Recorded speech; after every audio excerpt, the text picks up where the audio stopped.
What's up? Very warm welcome to all of you. काफ़ी ज़्यादा समय बीत गया। I think so around 60 to 70 days या फिर उससे भी ज़्यादा। खैर, आज है 7 जनवरी 2026। नया साल शुरू हो चुका है और बीत चुका है। तो पिछला साल मेरे लिए बहुत बेकार था, बहुत ज़्यादा बेकार हर एस्पेक्ट में, और मैं कुछ भी नहीं कर पाया। खैर, अब बताते हैं। तो आज मैंने सोचा कि ठीक है, देखते हैं क्या हाल चाल है।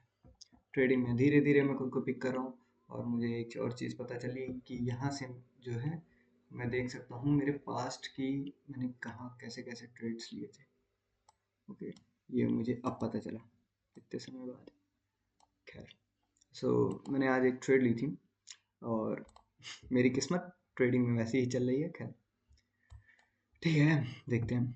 तो यहाँ पे मैंने ऐसा कुछ ट्रेड लिया था, ऐसा लगा मार्केट गया। खैर, कोई ना। और मेरा अकाउंट $21, ठीक है। और मैंने पास 30 डेज में कोई ट्रेड नहीं ली, वो तो मैंने आज सोचा कि ठीक है, देखते हैं। तो मैंने बस ट्रेड ली $1.15 का लॉस। और वो सीरीज़ 100 डेज मैंने उसमें कंप्लीट करके मैं रुक गया हूँ थोड़े समय के लिए। और मैं बस आज आया हूँ, कुछ बातें कहनी है, बतानी है। दैट जो मैंने एग्ज़ाम की प्रिपरेशन कर रहा था, वो एग्ज़ाम जो है मेरे से क्लियर नहीं हुआ, और मेरे अच्छे लगे उसमें भी। एक और फेलियर साल के ख़त्म होते होते मुझे मिल गया। So what happened is that शायद मेरी प्रिपरेशन में बहुत ज़्यादा कमी रही होगी। और the second factor is exam का पैटर्न जो है एकदम लास्ट में ही चेंज हो गया थोड़ा सा। तो इससे होता क्या है कि जो बच्चे, लेट मी क्लैरिफाई एवरीथिंग। तो मैं क्लैट की प्रिपरेशन कर रहा था, तो क्लैट 2026 की। तो लास्ट में जो है पैटर्न चेंज हो जाता है, लॉजिकल की जगह एनालिटिकल दे दी जाती है। जिससे होता क्या है कि जो बच्चे एलेट के लिए तैयार कर रहे होंगे उनके लिए ये चीज़ बेहतरीन हो गई, और कट ऑफ भी नीचे नहीं आया, और मेरी प्रिपरेशन का ज़्यादा मीनिंग भी नहीं रह गया। तो यू कैन से मैंने कम मेहनत की, या फिर यू कैन से मैं मेहनत ही नहीं कर पाया सही से, what ever it was. But for me, मैंने इतनी मेहनत की थी कि एक नॉर्मल कॉलेज तो मिल सकता था, बट वो भी नहीं मिला सैडली।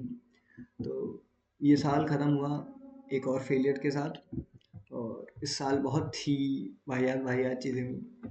सबसे पहले मेरे दादी को खो देना, देन इसके बाद उसी फेज़ में उसी समय पर चल रहा था ये सब कुछ मेरे ट्रेडिंग में, और ट्रेडिंग में मैंने अपने अच्छे खासे लगाए। हर फेजेस में जो हर मंथ जो है मैं सोचता था कि ठीक है बेहतर कर लूँगा, बट हर जैसे जैसे महीने बीतते गए डाउनफॉल और भी बड़ा होता गया मेरे लिए। और अभी आई एम दैट सिचुएशन कि मैंने एग्ज़ाम मेरा जो है 7 दिसंबर को था, देन इसके बाद जो है रिजल्ट जो है आई थिंक सो 16 दिसंबर को आया था। देन इसके बाद मैंने ना ट्रेडिंग की, ना मैंने कोई पढ़ाई की। मैं बस थोड़ा समय के लिए शांत हो गया, बस मेरा हो गया भाई। तो ट्रस्ट मुझे एग्ज़ाम पे जो है उतना कभी था नहीं, और ऐसे भी जो है वीडियोस लीक हुए जिसमें हम ऐसा पता चला कि पेपर भी लीक हुआ था। मतलब बच्चे टेलीग्राम पे जो है पेपर बेच रहे थे, ऐसे वाला भी हालात हो गया था, लग रहा था। खैर, कोई ना, सारे ऑड्स जो हैं मेरे फेवर में कभी आए ही नहीं, और अजीब है। तो खैर, तो आई डोंट नो इसके आगे क्या करना है। तो दोबारा से मैं खुद को अपलिफ्ट करूँगा, और जल्दी मिलूँगा। और इस बार आई थिंक सो कोई सीरीज़ में नहीं, कोई मेजर इवेंट होगा, या तो ये अकाउंट वाइप आउट होगा, या फिर इसमें मैं कोई कैपिटल ऐड करूँगा। आई डोंट थिंक सो कि अभी मुझे कैपिटल ऐड करने का मैंने सोचा है। इसे $10 पे लाते हैं, देन इसके बाद ऐड करेंगे।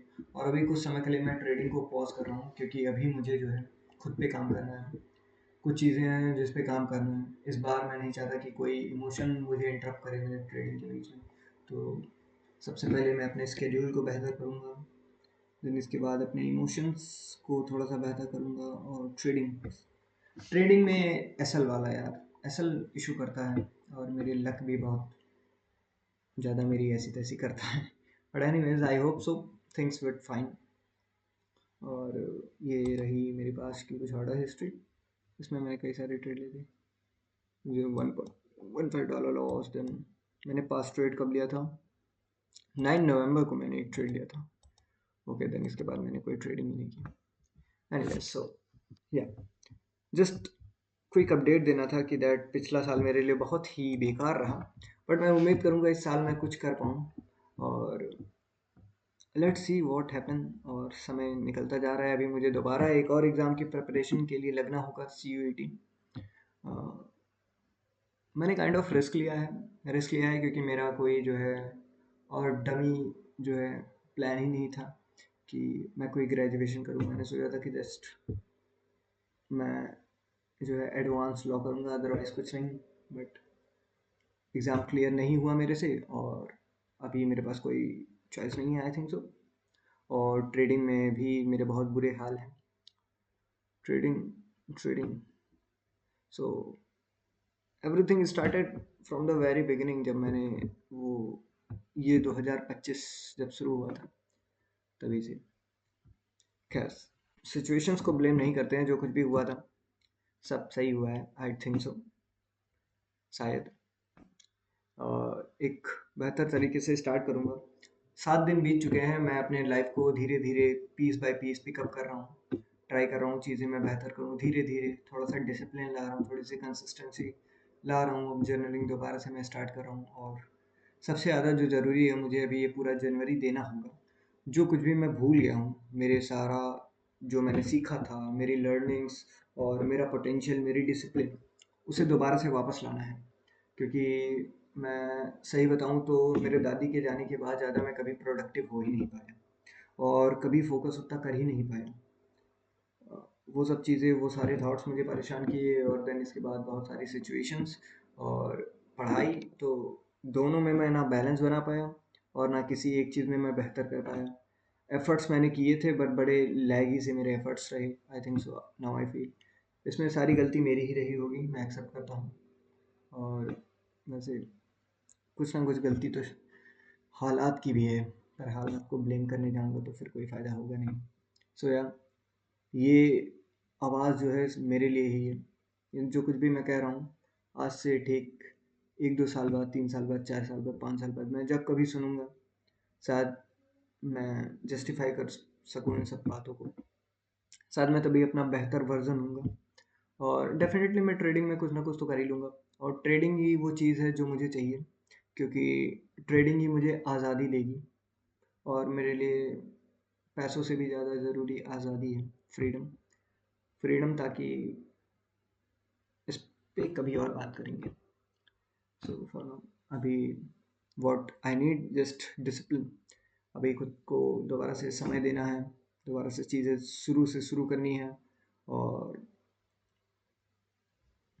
करते हैं सब। हाँ, काफ़ी लंबी जर्नी हो गई।